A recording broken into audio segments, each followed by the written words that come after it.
Avec Renault 4 E-Tech, en tant que designer, on a souhaité faire revivre une icône, une légende à travers un véhicule 100% électrique, à la fois inspiré et très moderne.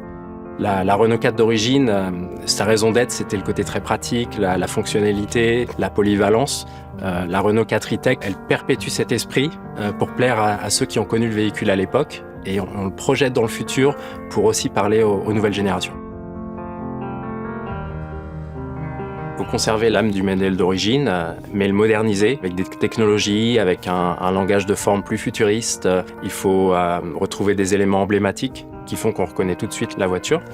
Il ne s'agit pas de copier strictement les éléments de la voiture historique, c'est plutôt de retrouver l'esprit, l'effet. Par exemple, la calandre horizontale que l'on a dorénavant allumée sur R4 avec la légère inflexion dans la partie basse pour lui donner plus de caractère. Je pense aussi au phare rond que l'on a tronqué sur le haut et sur le bas pour avoir un regard plus affirmé. J'ai d'autres exemples en tête comme la vitre en trapèze au-dessus de la roue arrière et découpée par la porte en diagonale, les feux en gélule à l'arrière. C'est plutôt réactiver des codes de manière ultra moderne.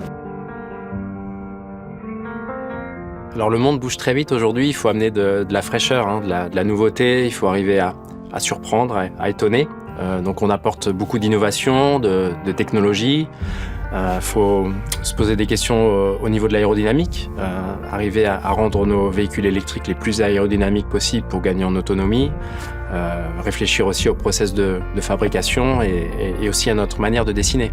Avec Renault 4 E-Tech, on a un taux de recyclabilité globale des matériaux de 88%. On a 100% de tissus recyclés sur les sièges dans les versions techno et iconiques. Je parlais tout à l'heure de notre manière de dessiner.